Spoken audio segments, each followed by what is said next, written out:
بسم الله الرحمن الرحيم الحمد لله رب العالمين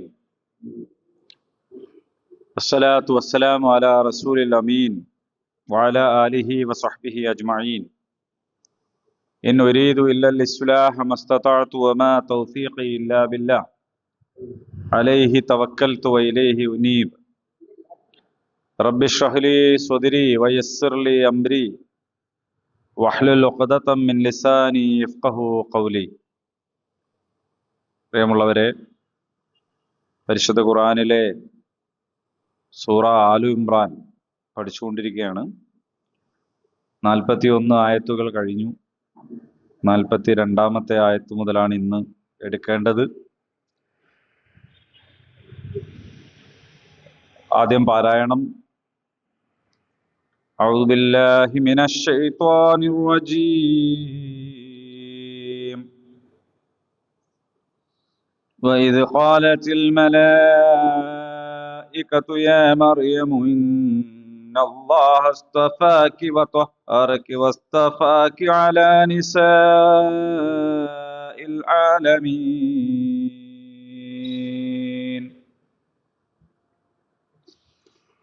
وإذ قالت, ഇത് എന്ന് പറഞ്ഞാൽ മുൻപ് കഴിഞ്ഞു പോയ ഒരു സന്ദർഭത്തെ സംബന്ധിച്ചാണ്. വരാനിരിക്കുന്ന ഒരു സന്ദർഭത്തെ സംബന്ധിച്ച് പറയുമ്പോൾ ഇദാ എന്നാണ് പറയാ, ഇദാ ജാ എന്നൊക്കെ. അപ്പോൾ വ ഇദ് ഖാലത്തിൽ മലായിക, മലക്ക്, മലായിക്,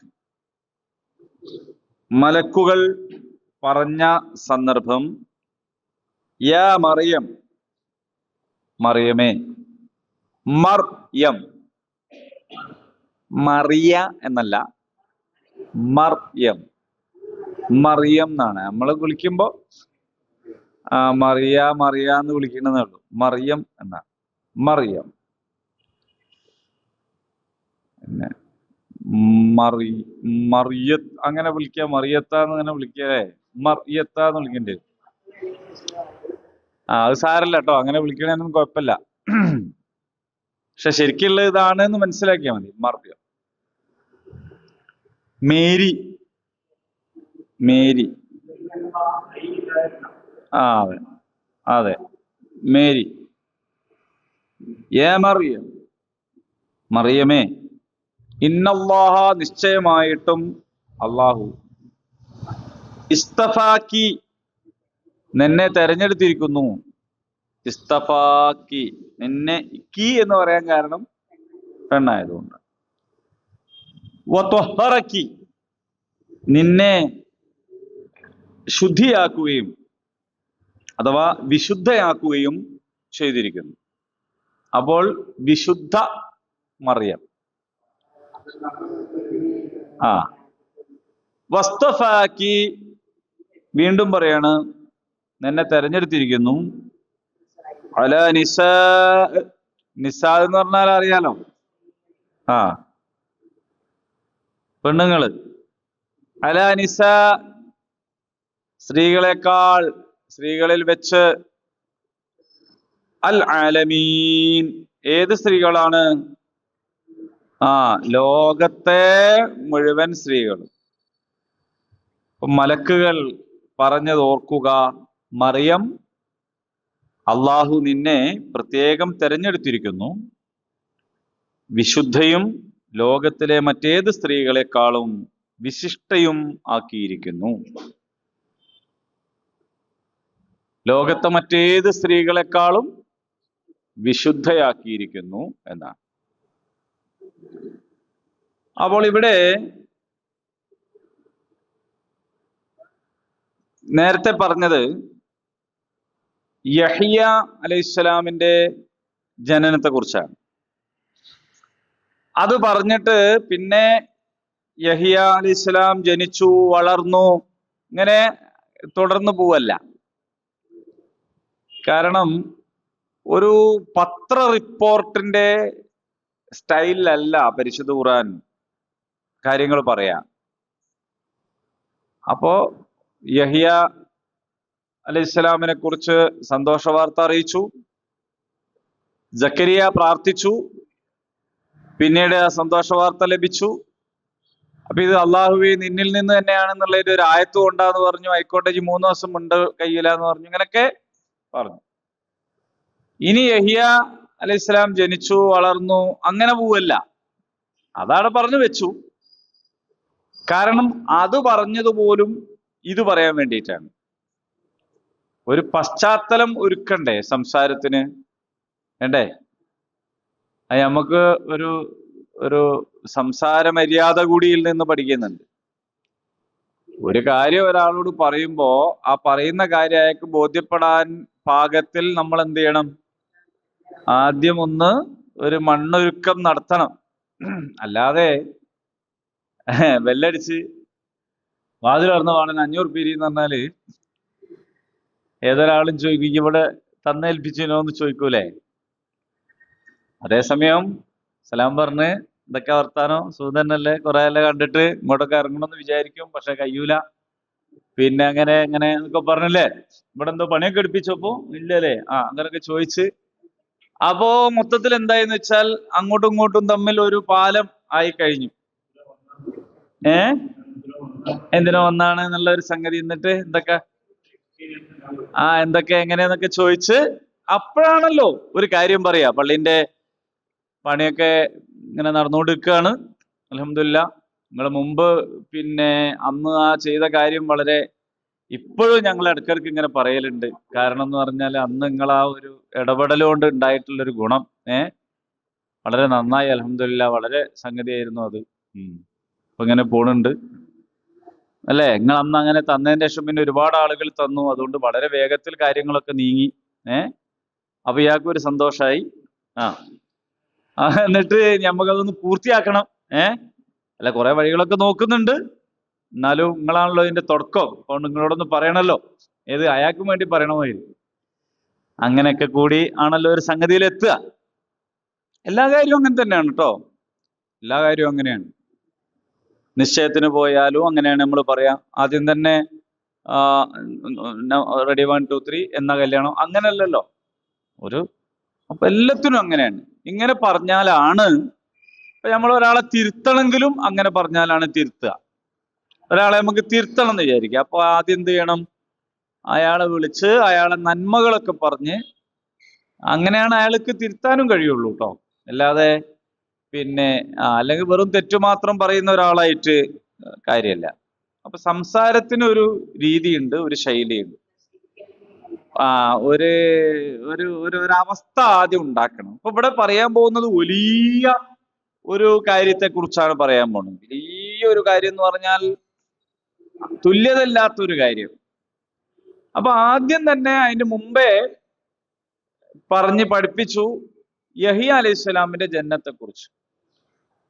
അതന്നെ ഒരു വലിയ അത്ഭുതമുള്ള കാര്യമായിരുന്നു. കാരണം എന്ന് പറഞ്ഞാൽ ഒരു കുട്ടികളുണ്ടാവാത്ത ഒരു സ്ത്രീയാണ്. ആദ്യ കുട്ടികളുണ്ടാവാത്ത ഒരു സ്ത്രീ, പിന്നീട് പ്രായാധിക്യവും ഉണ്ടായി. അപ്പൊ ഇനി കുട്ടികളുണ്ടാവാനുള്ള ഒരു സാധ്യതയും ബയോളജിക്കലായിട്ടില്ലാത്ത ഒരാൾ. ഇദ്ദേഹവും അങ്ങനെ തന്നെ, ഇദ്ദേഹവും പ്രായാധിക്യമുള്ള ഒരാൾ. പക്ഷെ അദ്ദേഹത്തിന് അങ്ങനെയുള്ള കാര്യങ്ങൾ ആലോചിച്ചിട്ട് ഞാൻ പഠിച്ചവനോട് പറഞ്ഞിട്ട് കാര്യമില്ല എന്ന് വെക്കുന്നില്ല. അവിടെയാണ് നമ്മൾ മനസ്സിലാക്കേണ്ട പോയിന്റ്. മെഹ്റാബ് മറിയമിൽ ഭക്ഷണം കണ്ടപ്പോൾ അള്ളാഹു തന്നതാണിത് എന്ന് പറഞ്ഞപ്പോൾ അതൊക്കെ അള്ളാഹ് കൊടുക്കും, പക്ഷെ ഞാൻ പറഞ്ഞിട്ട് കാര്യമൊന്നുമില്ല എന്ന് വെക്കുന്നില്ല. മനസ്സിലായില്ലേ? ഇത് നമ്മളുടെ പ്രാർത്ഥനക്കും ബാധകമാണ്. നമ്മൾ എന്ത് ചെയ്യരുത്? പിന്നെ നമ്മൾ അള്ളാഹുവിന്റെ കഴിവിനെ നമ്മൾ വിലമതിക്കാതെ ചോദിക്കരുത്. നമ്മൾ അള്ളാഹുവിന്റെ കഴിവിനെ വിലമതിച്ച് അള്ളാഹ്ക്ക് ഇത് കഴിയും എന്ന നിലക്ക് തന്നെ കഴിയണം. ഒരു തമാശയൊക്കെ പറയുന്ന ഒരു പ്രഭാഷകനുണ്ട് യൂട്യൂബില്, എപ്പോഴും ഇങ്ങനെ പറയണം. അപ്പൊ അദ്ദേഹം പറയുന്നുണ്ട്, നിങ്ങൾ പ്രാർത്ഥിക്കുമ്പോ എന്തിനാണ് ഒരു പൊരല്ലാത്തവൻ പ്രാർത്ഥിക്കുമ്പോഴേ പഠിച്ചോനെ ഒരു ചെറ്റക്കുടിലെങ്കിലും തരണേ, എന്തിനാ അങ്ങനെ പ്രാർത്ഥിക്കുന്നത്? വലിയ ഓളിയപ്പുരമാണെന്ന് തന്നെ പ്രാർത്ഥിച്ചൂടെ? കാരണം ആരോടാ നിങ്ങൾ ചോദിക്കുന്നത്? തരാനില്ലാത്തവനോട് ചോദിക്കുമ്പോഴല്ലേ. കാരണം വലിയ തന്നെ ചോദിച്ചൂടെ? എന്നിട്ട് അള്ളാഹ് തരുന്നത് തന്നോട്ടെ, അൽഹംദുലില്ലാ എന്ന് പറയണം അന്നേരം. കുറഞ്ഞു എന്ന് പറയാൻ പാടില്ല. പക്ഷെ എന്നാലും ചോദിക്കുമ്പോ നിങ്ങൾക്ക് എന്ത് ചോദിക്കുക? വലുത് ചോദിക്കാം. സ്വർഗം ചോദിക്കുമ്പോ നിങ്ങൾ ചോദിക്കേണ്ടത് ജന്നാത്തുൽ ഫിർദൗസ്, അല്ലാണ്ട് അവിടെ എവിടെയെങ്കിലും ഒരു രൂലി എന്നല്ല പറയണ്ടേ. ചോദിക്കുമ്പോ ചോദിക്കണം. കാരണം നമ്മളെ ചോദ്യമാണ് നമ്മുടെ ആഗ്രഹം, നമ്മളെ പ്രതീക്ഷ. എങ്ങനെയുണ്ട്? എങ്ങനെയൊന്നും വേണ്ട, എന്നോട് ഒത്തൊപ്പിച്ച് പോയാൽ മതിയേനു എന്നാണ് നമ്മൾ പറയണത് തന്നെ എങ്കിൽ പിന്നെ അതിന്റെ മേലോട്ട് പോവില്ല. അപ്പൊ നന്നായിട്ട് ഏറ്റവും ഇഹ്സാനോടുകൂടി ഏറ്റവും പെർഫെക്റ്റ് ആയത് ഏറ്റവും നല്ലത് വമ്പിച്ച ഭൂരിപക്ഷത്തിൽ ജയിക്കുക. ഒരു വോട്ടുണ്ടെങ്കിൽ തന്നെ ജയിക്കൂ. ഒറ്റ വോട്ട് തന്നെ മതിയല്ലോ. 5 കൊല്ലം ഒരാൾക്ക് മെമ്പർ ആവാൻ ഒറ്റ വോട്ട് മതി. പക്ഷെ നമ്മളോട് ഒരു ചോദിക്കണത് ഒറ്റ വോട്ടിന് ജയിപ്പിക്കണം എന്നല്ല. മുമ്പ് അങ്ങനെ ചില ആൾക്കാർ ചോദിച്ചിരുന്നു എന്നാണ്, മാറ്റത്തിന് ഒരു വോട്ട് അങ്ങനെ ഒരു വോട്ട് കിട്ടുമല്ലേ, വേറെ ആരും വോട്ട് ചെയ്ത്. ചോദിക്കുന്നത് വമ്പിച്ച ഭൂരിപക്ഷത്തിൽ. അപ്പൊ ചോദിക്കുമ്പോ എന്തിനാണ് കുറയ്ക്കുന്നത്? കൂടുതൽ നന്നായിട്ട്. അപ്പൊ നിങ്ങൾ ദുആ ചെയ്യുമ്പോ ഒക്കെ അങ്ങനെ ദ്വാരിക്കണം. എല്ലാ കാര്യങ്ങളും, ഭൗതികമായ കാര്യമാണെങ്കിലും ഉഖ്റവിയായ കാര്യമാണ്, എല്ലാം അങ്ങനെ ചോദിക്കും. അപ്പോ സക്കരിയ ചോദിക്കുന്നതിൽ എന്ത് കാണിച്ചില്ല? ഒരു പിശുക്കും കാണിച്ചില്ല. അപ്പൊ അങ്ങനെ അതൊക്കെ കിട്ടി. അപ്പൊ ആ അത്ഭുതം തന്നെ ഉണ്ട് ഒരു വലിയ സംഗതിയായിട്ട്. കാരണം അതിനേക്കാൾ വലിയൊരു അത്ഭുതത്തെ കുറിച്ച് പറയാൻ പോവാണ്. അതിന്റെ മുന്നോടിയായിട്ടായിരുന്നു അത് പറഞ്ഞത്. അപ്പൊ അവിടെ കുറെ ചുറ്റിത്തിരിഞ്ഞ് നിൽക്കാതെ, വിശദീകരിക്കാതെ ഉടനടി നമ്മുടെ വിഷയത്തിലേക്ക് കടക്കുകയാണ്. അപ്പൊ എന്താ പറയുന്നത്?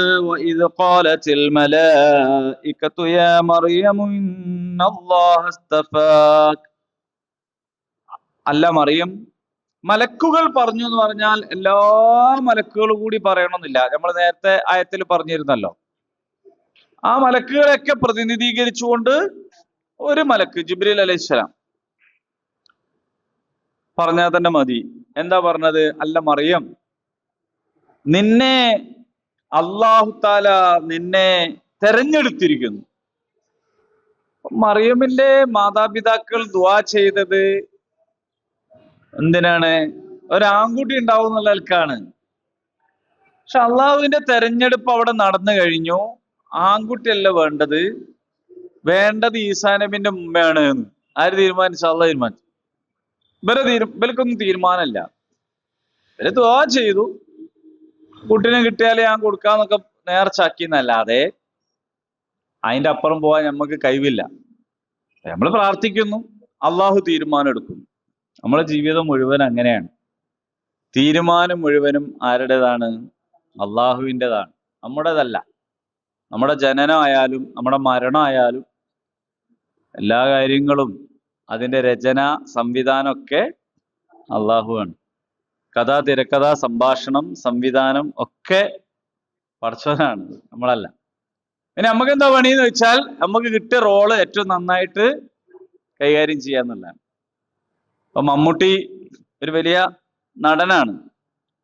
അപ്പൊ അയാള് എന്ത് ചെയ്യണമെന്ന് തീരുമാനിക്കുന്നത് അയാളല്ല.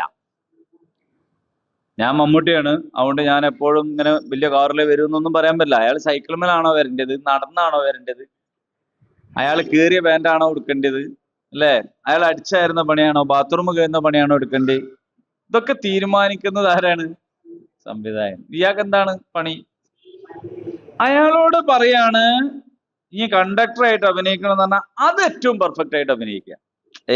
ഞാൻ വലിയൊരു നടനാണ്, ഞാൻ അങ്ങനെ കണ്ടക്ടർ ഒന്നും ആവൂല, ഞാൻ ഇവിടെ മുലളയിക്കോളാം, ഇങ്ങനെ പറയൂല. അങ്ങനെ പറഞ്ഞാൽ അയാൾ നല്ല നടനാവൂല. ഇതുപോലെ നമുക്ക് ഓരോരുത്തർക്ക് കിട്ടിയ റോൾ ഉണ്ടാവും. അത് ചിലപ്പോൾ വെല്ലിപ്പായിട്ടുള്ള റോളായിരിക്കും, വെല്ലിമ്മായിട്ടുള്ള റോളായിരിക്കും. പക്ഷെ സിനിമയിലൊക്കെ ഒരാൾക്ക് ഒരു റോളാണ് ഉണ്ടാവുക, ചിലത് ഡബിൾ റോൾ ഉണ്ടാവും.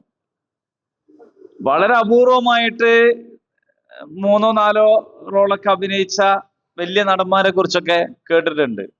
പക്ഷെ ജീവിതത്തിൽ ഏതൊരു സാധുവിനും മൾട്ടി റോളാണ്, ഒരു റോളല്ല. മോനായിട്ട്, ഇക്കാക്കായിട്ട്, അനിയനായിട്ട്, അല്ലെ? അല്ലെങ്കിൽ മോളായിട്ട്, പെങ്ങളായിട്ട്, ഭാര്യയായിട്ട്, അല്ലെ? ഈ ഭാര്യ ആയിരിക്കെ തന്നെ ഉമ്മയായിട്ട്, അപ്പൊ തന്നെ വേറെ ആളെ മോളായിട്ട്, അപ്പൊ തന്നെ വല്യമ്മയായിട്ട്, അപ്പൊ തന്നെ അയൽവാസിയായിട്ട്, അപ്പൊ തന്നെ അയൽക്കൂട്ടത്തിലെ സെക്രട്ടറി ആയിട്ട്, മഹലിന്റെ വനിതാ നേതാവായിട്ട് ഒരേ സമയം പല റോളാണ്. അപ്പൊ ഒരു റോള് നല്ല ഉഷാറാക്കി അടുത്ത റോള് ശ്രദ്ധിച്ചില്ലെങ്കിൽ നല്ല നടനാവൂല അല്ലേ? ഉമ്മ എന്നുള്ളവർക്ക് ഓക്കെയാണ്, ഭാര്യ എന്നുള്ളവർക്ക് പോക്കാണ്. എന്നാലോ പോയില്ലേ, ജീവിതം പോയില്ലേ. അതേപോലെ തന്നെ ഒരു ടീച്ചർ ചില മനുഷ്യന്മാർ അങ്ങനെയൊക്കെ ഉണ്ട്. ടീച്ചർ എന്നുള്ള അധ്യാപകൻ എന്നുള്ളവർക്ക് വലിയ നല്ല മികച്ച അധ്യാപക അവാർഡൊക്കെ വാങ്ങും. ഭർത്താവ് എന്നുള്ളവർക്ക് 0 ആയിരിക്കും. അപ്പോ അയാളുടെ അധ്യാപക റോള് വീട്ടിൽ കയറുന്നവരേ ഉള്ളൂ, അതിന്റെ അകത്തെത്തുന്നതോട് കൂടിയിട്ട്. അപ്പൊ അങ്ങനെ റോള് കിട്ടുന്ന മുഴുവൻ റോളും നന്നായി അഭിനയിക്കുക എന്നുള്ളതാണ് ജീവിതം എന്ന് പറയുന്നത്. അത് നന്നാവല്ല അങ്ങനെ. അതിലാണ് നമുക്ക് എന്താണ് പത്മശ്രീയും ഒക്കെ വാങ്ങേണ്ടത്, അല്ലെങ്കിൽ അതിനേക്കാൾ വലിയ വിജയം. ഫഖദ് ഫാസ ഫൗസൻ അദീമാ, മഹത്തരമായ വിജയം നേടേണ്ടത് നമുക്ക് കിട്ടുന്ന റോൾ നന്നായി അഭിനയിക്കുന്നത്. അപ്പൊ മറിയമിന്റെ മാതാപിതാക്കൾ പ്രാർത്ഥിച്ചത് ഒരു ആൺകുട്ടി ഉണ്ടായി ഒരു സേവനം ചെയ്യാൻ പള്ളി കൊടുക്കണം. പക്ഷെ അള്ളാഹ് തീരുമാനിച്ചത് അങ്ങനല്ല, വേറെ നൽകണം. അപ്പൊ അള്ളാഹുവിന്റെ ഒരു തീരുമാനം അന്ന് തന്നെ വന്നിട്ടുണ്ട് എന്നർത്ഥം. അപ്പൊ നമ്മളുടെ ഇടയിൽ ഉണ്ടാവുന്ന മരണങ്ങളും സംഗതികളൊക്കെ ആലോചിച്ചാൽ നമുക്കത് കാണാൻ പറ്റും. ഇപ്പൊ ഇന്നലെ കാനത്തിൽ ജമീല മരിച്ചു. നമ്മളൊരു പുരയുള്ള ഒരാൾ മരിച്ച പോലുള്ള ഒരു ഫീലിംഗ്. കാരണം എന്ന് പറഞ്ഞാൽ അവരുടെ ഒരു ഇടപെടലും അതൊക്കെ അറിയുന്നവർക്ക് അറിയാം, അറിയാത്തവർക്കാവുന്ന അറിയും. അവരൊരു പ്രത്യേകത ഞാൻ കണ്ടതെന്ന് വെച്ചാൽ എപ്പോഴും പ്ലസന്റ് ആയിരിക്കും. വളരെ അവരെ കണ്ടാൽ തന്നെ ഒരു പോസിറ്റീവ് എനർജിയാണ്, ഒരു നല്ല ഒരു പെണ്ണുങ്ങള്. അപ്പൊ ഞാനിപ്പോ അതിന് ശേഷം വന്ന ഫോട്ടോകളൊക്കെ ഒന്നുകൂടി ഇങ്ങനെ നോക്കി സോഷ്യൽ മീഡിയയിലൊക്കെ, എല്ലാത്തിലും അവരുടെ മുഖം അങ്ങനെയുള്ള ഒരു സംഗതിയാണ്. ഒരു സാധാരണ ഒരാളുടെ ജീവിതത്തിൽ ദുഃഖങ്ങളും ദുരിതങ്ങളും ടെൻഷനും പ്രയാസങ്ങളൊക്കെ ഉണ്ടാവും, എല്ലാവർക്കും ഉണ്ടാവും, എത്ര വലിയ നേതാവാണെന്ന്. ചില നേതാക്കന്മാര് പുരേന്നും ഉള്ള പ്രശ്നങ്ങളാണ് പത്രക്കാരോട് കാണിക്കുന്നത്. ഒന്ന് ചോദിക്കണ ആൾക്കാരോട് ദേഷ്യം പിടിക്കണത് പത്രക്കാരോടല്ല, ശരിക്കും ദേഷ്യം പിടിക്കണത് പത്രക്കാരോടല്ല, പറഞ്ഞാൽ കേൾക്കാത്ത ഒരാൾ പുരയിലുണ്ടാവും, അങ്ങനെയായിരിക്കും. അപ്പൊ ഇങ്ങനെയൊക്കെ ചിലപ്പോൾ കാണിക്കും. അല്ലെങ്കിൽ ആരോഗ്യ പ്രശ്നം ഉണ്ടാവും, ചിലപ്പോൾ രോഗം ഉണ്ടാവും, വേദന ഉണ്ടാവും, അതൊക്കെ വേറൊരു നിലക്ക് പ്രകടിപ്പിക്കും. പക്ഷെ ഇവരെ സംബന്ധിച്ചിടത്തോളം ഇവരെ ജീവിതത്തിൽ ഉണ്ടാവുമല്ലോ പലയാതി ടെൻഷനും, പ്രത്യേകിച്ച് ഒരു സ്ത്രീ പൊതുരംഗത്ത് ഉണ്ടാവുന്ന ആള് ഒക്കെ ഉണ്ടാവും. പക്ഷെ അവരെപ്പോഴും വളരെ പ്രസന്നവതിയായിരുന്നു എന്നുള്ള. ക്യാൻസർ വന്നു, മരണപ്പെട്ടു. അള്ളാഹു മഗ്ഫിറത്ത് നൽകി അനുഗ്രഹിക്കട്ടെ. അപ്പോ നമ്മൾ വിചാരിക്കണ സമയത്തല്ല നമ്മുടെ ജനനം, നമ്മൾ വിചാരിക്കുമ്പോഴല്ല നമ്മുടെ മരണം. നമ്മളിങ്ങനെ പോവാണ്. ആ പോണ പോക്കില് നമ്മൾ ചെയ്യേണ്ട പണികള് നമ്മൾ വൃത്തിയിൽ ചെയ്യാന്ന് മാത്രമേ ഉള്ളൂ. അതെ. അപ്പോ അതെ അതെ അതെ ആ എനിക്കറിയാം. ഞാൻ കുറ്റ്യാടിയായിട്ട് ബന്ധമുള്ളത് കൊണ്ട് അവരെ അറിയാം. ഇഫ്താറും പരിപാടിയൊക്കെ ആണല്ലേ. Okay okay. അതെ അതെ അതെ അതെ അള്ളാഹു മഗ്ഫിറത്തും മർഹമത്തും നൽകട്ടെ. അവരുടെ കുടുംബത്തിനുള്ള പ്രയാസങ്ങൾ അള്ളാഹു ലഘൂകരിച്ചു കൊടുക്കട്ടെ. അപ്പോ നമ്മളിതിലേക്ക് തന്നെ വരിക. അപ്പോ എന്താന്ന് വെച്ചാൽ മറിയം നിന്നെ തെരഞ്ഞെടുത്തിരിക്കുന്നു. അപ്പൊ ഈ തെരഞ്ഞെടുത്തിരിക്കുന്നു എന്ന് പറയുമ്പോൾ ഈ തെരഞ്ഞെടുപ്പ് അള്ളാഹു നടത്തുന്ന ഒരു തെരഞ്ഞെടുപ്പാണ്. എന്താക്കിയിരിക്കുന്നു? നിന്നെ വിശുദ്ധയാക്കിയിരിക്കുന്നു. ഇതിനെക്കുറിച്ച് പണ്ഡിതന്മാര് പറയുന്നു, സാധാരണ സ്ത്രീകൾക്ക് ഉണ്ടാകുന്ന അശുദ്ധി പോലും അവർക്ക് ഉണ്ടായിരുന്നില്ല എന്നാണ്. അപ്പൊ മെൻസ്ട്രേഷൻ ഒന്നും ഇല്ലാത്തൊരു അവസ്ഥയിലായിരുന്നു അവര് പ്രത്യേകമായി അള്ളാഹു എന്താക്കിയെന്ന് വെച്ചാൽ കാരണം അള്ളാഹു പ്രത്യേകം തെരഞ്ഞെടുത്ത് പ്രത്യേകമായ ഒരു സംഗതിയാക്കിയിട്ടുണ്ട്. അപ്പോ ശാരീരികമായ ശുദ്ധിയും സ്വഭാവപരമായ ശുദ്ധിയും, വളരെ നല്ല സ്വഭാവം. വസ്തഫാക്കി അലാ നിസാഇൽ ആലമീൻ, ലോകത്തുള്ള എല്ലാ സ്ത്രീകളെക്കാളും നല്ല സ്ത്രീയായിട്ട്, ലോകത്തുള്ള എല്ലാ സ്ത്രീകളെക്കാളും വിശിഷ്ടയായ സ്ത്രീ. എല്ലാ സ്ത്രീകളും നല്ലവർ തന്നെയാണ് കേട്ടോ. അപ്പൊ അതിലും നല്ലത് എന്നാണ് പറയുന്നത്.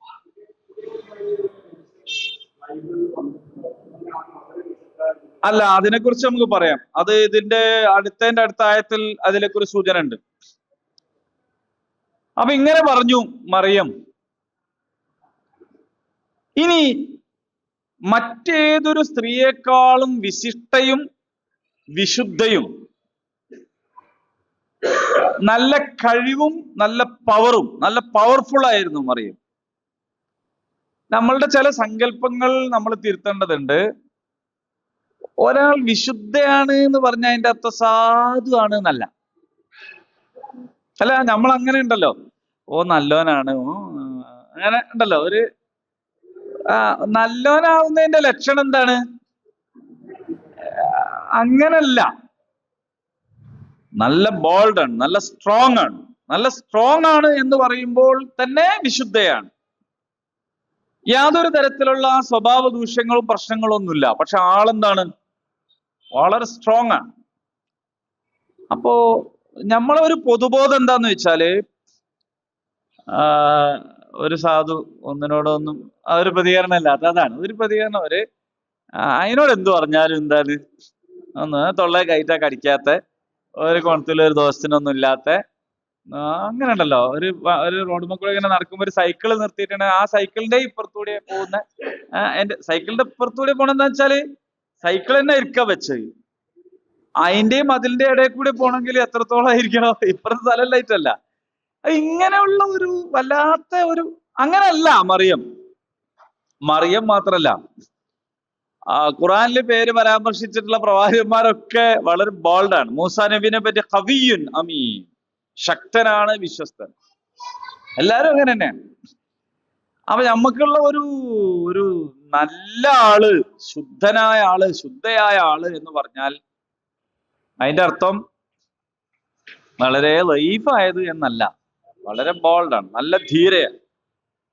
മറിയമിനെ പോലെ ധീരയായ ഒരു പെണ്ണ് വേറെ ഉണ്ടോ എന്ന് ചോദിച്ചാൽ മറിയമിന്റെ അത്ര ധീരത ഒരു പുരുഷന് തന്നെ ഉണ്ടോ എന്ന് അറിയില്ല. അത്രയും ധീരത ഉണ്ടായിരുന്ന ഒരു പെണ്ണാണ്, ഒരു വനിതയാണ് മറിയം. കാരണം ഇനി വരുന്നുണ്ട് ആ കാര്യങ്ങളൊക്കെ.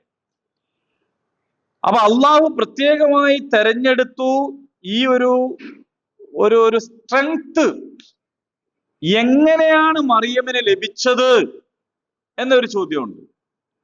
ഇത് മറിയമിന് മാത്രം ഉള്ളതാണോ? മറിയമിന് മാത്രമേ കിട്ടുള്ളൂ?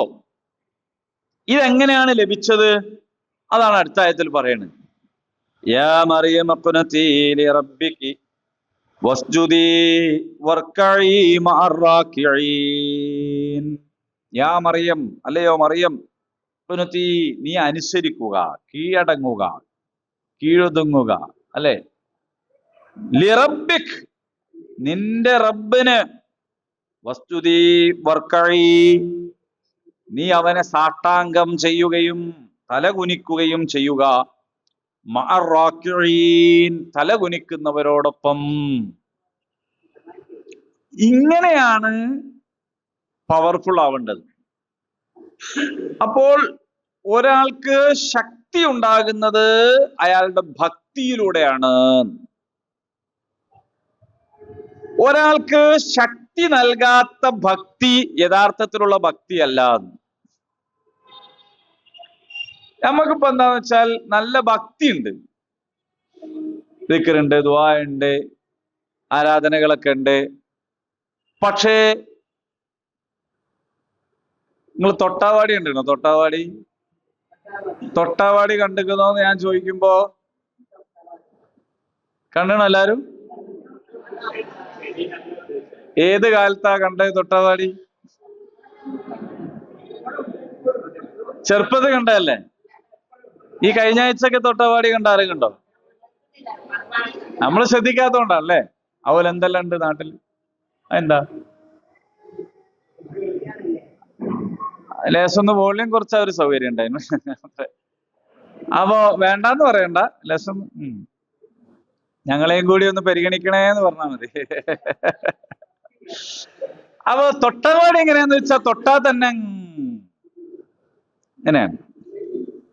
അപ്പോ അതൊരു പ്രതീകമാണ് യഥാർത്ഥത്തിൽ. അതൊരു ചെടി, ആ ചെടി അങ്ങനെ അതിന്റെ പിന്നിൽ വേറെ ചില സംഗതികളൊക്കെ ഉണ്ട്. പക്ഷേ അങ്ങനെയാണ് ചില മനുഷ്യന്മാർ. അപ്പൊ എന്താന്ന് വെച്ചാൽ ഓളങ്ങനെ പറഞ്ഞു കളഞ്ഞു ഉണ്ടല്ലോ, എന്തോ ചെയ്യാ, ഞാനെന്തോ ഇങ്ങനെ ചോദിക്കില്ല ചില ആൾക്കാർ, എന്തോ ചെയ്യും. പിന്നെ അതേപോലെ ഇങ്ങനെ നോക്കി എന്താപ്പോ അപ്പോ തൊടുമ്പോഴത്തേക്ക് വാടിപ്പോവാ. ഓല അങ്ങനെ പറഞ്ഞു, ഇവരങ്ങനെ ചോദിച്ചു, ഇവരിങ്ങനെ ആക്ഷേപിച്ചു, ചീത്ത വിളിച്ചു. പല ആളുകളും അവർക്ക് സ്വയം മനസ്സിലായ കാര്യങ്ങൾ തുറന്ന് സമ്മതിക്കാത്തത് എന്താന്ന് വെച്ചാൽ ആക്ഷേപം പേടിച്ചിട്ടാണ്. എന്നെ അങ്ങനെ പറഞ്ഞു കളയും, എന്നെ ആക്ഷേപിച്ചു കളയും, ഇങ്ങനെ എന്നെ ലിസ്റ്റ് ചെയ്യും, എനിക്ക് ചീത്തപ്പേരുണ്ടാവും. ഇതാണ് മറിയമിന് ഇവിടെ ഉള്ള പവർ. എന്താണ്? എന്തൊരു സംഗതിക്ക് വേണ്ടിയാണ് അള്ള തെരഞ്ഞെടുത്തത്? എന്താണ് ഇപ്പം നാട്ടുകാരെ മുമ്പിൽ പറയാൻ പോണത്? നാട്ടുകാരെന്താണ് പറയാൻ പോണത്? ഇതിനെക്കുറിച്ചൊക്കെ നമ്മൾ ചിന്തിക്കണം. അപ്പൊ അതിൽ നിന്നെല്ലാം അതിനെയൊക്കെ പ്രതിരോധിക്കാനും സ്ട്രോങ് ആയിട്ട് നിൽക്കാനും മറിയമേ നീ സുജൂദ് ചെയ്തോ, നീ റുക്കൂ ചെയ്തോ. നിങ്ങൾ ആലോചിച്ച് നോക്കൂ, റസൂലുള്ളാഹി സ്വല്ലല്ലാഹു അലൈഹി വസല്ലമിന് നാട്ടുകാരുടെ ഇടയിൽ നല്ല പേരായിരുന്നു. അല്ലമീൻ അല്ലേ, കണ്ണിലുണ്ണി, നല്ല മുത്താണ്, സത്താണ്. ഖുറൈശികളിൽ ഇത്രത്തോളം നല്ലൊരാളില്ല. പക്ഷേ നുബുവത്ത് കൊടുത്ത് അള്ളാഹ് ആദ്യം തന്നെ പറയുന്ന അറിയോ, ഖുമില്ലൈല ഇല്ലാ ഖലീല, നീ രാത്രി എണീറ്റിട്ട് നിസ്കരിച്ചോ. എന്താ അറിയോ, നിനക്കിതാ പകല് വലിയ ഉത്തരവാദിത്വം വരാൻ പോവാണ്. അപ്പൊ ആ പകല് വലിയ ഉത്തരവാദിത്വം വരുമ്പോൾ അത് താങ്ങാനുള്ള കരുത്ത് വേണമെങ്കിൽ നീ രാത്രിയിൽ കിടന്നുറങ്ങിയാ പോരാ, നിസ്കരിക്കണം. അപ്പൊ ഒരാൾക്ക് കരുത്ത് കിട്ടുന്നത് എവിടുന്നാണ്? നമുക്ക് നിസ്കരിക്കാൻ തന്നെയുള്ള കരുത്തില്ല, ഞാൻ എന്ത് ചെയ്യും? ഒരാൾക്ക് കരുത്ത് കിട്ടേണ്ടത് നിസ്കാരത്തിൽ നിന്നാണ്. നമുക്ക് നിസ്കരിക്കാനുള്ള കരുത്ത് തന്നെ അല്ലാണ്ടായാലോ അപ്പൊ എന്തായിരിക്കും അതിന്റെ ഒരു അവസ്ഥ? നബി സല്ലല്ലാഹു അലൈഹി വസല്ലം ഈ കാര്യങ്ങൾ പറഞ്ഞതോട് കൂടിയിട്ട് അതോ വരുന്നു ഒന്നല്ല 100,000 അമ്പുകൾ ഒരുമിച്ച്. അല്ലേ, നീ കുടുംബം വളർത്തുന്നവനാണ്, നീ പുത്തംവാദിയാണ്, നീ സാഹിറാണ്, മാരണക്കാരനാണ്, നീ കുഴപ്പക്കാരനാണ്, നീ ഭയങ്കര അലമ്പാണ്, ഭ്രാന്തനാണ്. ആദ്യം അങ്ങനെ എന്തെങ്കിലും ഉണ്ടോ? ആദ്യം അങ്ങനെ ഒന്നുമില്ല. എല്ലാവർക്കും ഇഷ്ടമാണ്. അപ്പൊ എല്ലാവർക്കും ഇഷ്ടമാവാൻ എന്ത് ചെയ്താൽ മതി എന്ന് വെച്ചാല് ആ നാട്ടിൽ കാണുന്ന ഒരു കൊള്ളരുതായ്മയും കണ്ടാലും മിണ്ടാതെന്നാല് എല്ലാവർക്കും നല്ല ആളാണ്. പക്ഷെ മുഹമ്മദ് നബി പറയാൻ തുടങ്ങി, അത് എവിടെ കയറിയിട്ട് കുന്നുമ കയറിയിട്ട് എല്ലാരും വിളിച്ചിട്ട് പറയാൻ തുടങ്ങി. അതു മുതലാണ് എന്തായത്? ആക്ഷേപം. ഇപ്പൊ ഇവിടെ അങ്ങനെ തന്നെയാണ് മൂസാ നബിയെ കൊട്ടാരത്തിലല്ലേ വളർന്നത് തന്നെ. മൂസാ നബിയുടെ വളർന്ന് കൊട്ടാരത്തിലാണ്. മൂസാ നബി എപ്പോഴാണ് പ്രശ്നമായത്? എല്ലാ നബിമാരെ കുറിച്ചും നിങ്ങൾ ആലോചിച്ച് നോക്കൂ. ഏതാണ്ട് നബിമാർക്കൊക്കെ 40 വയസ്സിലാണ് നുബുവത്ത് കിട്ടിയത്. അള്ളാഹ് അതേപോലെ തെരഞ്ഞെടുത്തണെങ്കിലും 40 വയസ്സിലാണ് നുബുവത്ത് കിട്ടിയത് ഏതാണ്ട് എല്ലാവരും. അതുവരെ ആ നാട്ടിലെ ഏറ്റവും വേണ്ടപ്പെട്ടവരാണ് ഇവരൊക്കെ, ആരും പുറത്താക്കിയിട്ടില്ല. പക്ഷെ ഇത് പറയണത് മുതൽ എന്ത് ചെയ്യുന്നു? അതുവരെ ഉറ്റവരും ഉടയവരും വളരെ വേണ്ടപ്പെട്ടവരും വളരെ സ്നേഹിച്ചവരും തിരിച്ചു പറയാം. ഇത് ഇങ്ങനെയാണ്. പക്ഷെ ആ പറയുന്ന നേരത്ത് അത് താങ്ങാനുള്ള കരുത്ത് വേണമെങ്കിൽ, അതിനെ നേരിടാനുള്ള കരുത്ത് വേണമെങ്കിൽ എന്തു വേണം? സുജൂദ് റുക്കൂ, അള്ളാഹുവിനോടുള്ള സമ്പൂർണമായ അടക്കം. അതാണ് കുനൂത്ത് എന്ന് പറയുന്നത്.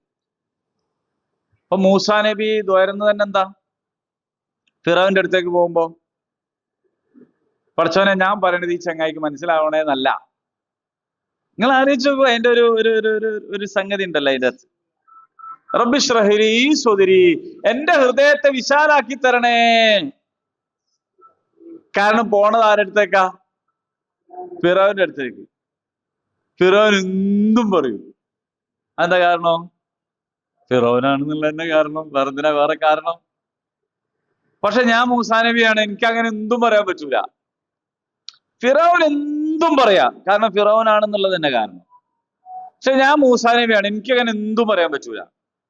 അപ്പൊ എന്തും പറയാൻ പറ്റാത്ത ഒരു പരിമിതി എനിക്കുണ്ട്, അല്ലേ? അങ്ങനല്ലേ? ആ പരിമിതിയുള്ള എനിക്ക് പക്ഷേ ഈ ഫിറഔൻ പറയുന്നത് ഉൾക്കൊള്ളാൻ മാത്രമുള്ള ഹൃദയവിശാലത വേണം. അപ്പൊ ഫിറഔൻ ആക്ഷേപിക്കുമ്പോൾ, പരിഹസിക്കുമ്പോൾ, ഫിറഔൻ കളവാക്കുമ്പോൾ, ഫിറഔൻ എല്ലാ അർത്ഥത്തിലും മോശപ്പെട്ട വർത്താനം പറയുമ്പോൾ വാടിപ്പോകരുത്. എന്തിനേനും പഠിച്ചോനെ ഞാൻ വെറുതെ ഇന്നെ എന്തിനാ ഇത് ഏൽപ്പിച്ചതെന്ന് ചോദിക്കരുത്. ഉണ്ടല്ലോ. അപ്പൊ അത് ഉൾക്കൊള്ളണം. ആ പറയണതെല്ലാം ഉൾക്കൊള്ളാം. ഫിറോൻ ആദ്യം തന്നെ പറഞ്ഞ എന്താന്ന് വെച്ചാൽ, നിങ്ങൾ രണ്ടാളും ഇപ്പോ പിന്നെ ഇവിടുത്തെ അധികാരം കൈയാളാൻ വേണ്ടി വന്നാണ് ജയ് എന്നാണ് ചോദിച്ചത്. മൂസ നബിയും ഹാറൂൻ നബിയും കൊട്ടാരത്തിൽ ചെന്നപ്പോ ഇതാണ് ചോദിച്ചത്. ആരെ ചോദിക്കണേ? ഒരു ന്യായവും ഇല്ലാണ്ട് അധികാരം കയ്യിൽ വെച്ച ആളാ ചോദിക്കുന്നത്, നിങ്ങൾ ഇതിനെ വന്നാണ് ചെയ്യുന്നത്.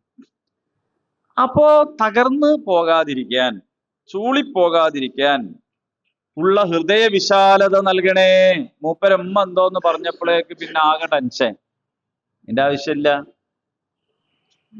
എന്റെ ആവശ്യമുണ്ടോ? ഉണ്ടാകുന്നത് എന്തുകൊണ്ടാ? ഹൃദയം ചെറുതായതുകൊണ്ടാ. നിങ്ങള് ബീച്ചിലൊക്കെ പോയ വലിയ ബലൂണാണല്ലേ, ഇങ്ങനെ അടിച്ചാൽ ഇങ്ങനെ ട ട എന്ന് പറയുന്ന വലിയ ബലൂണ്. എത്ര കാറ്റാ അതിൻ്റെ അകത്ത് കൊള്ളുക അറിയും.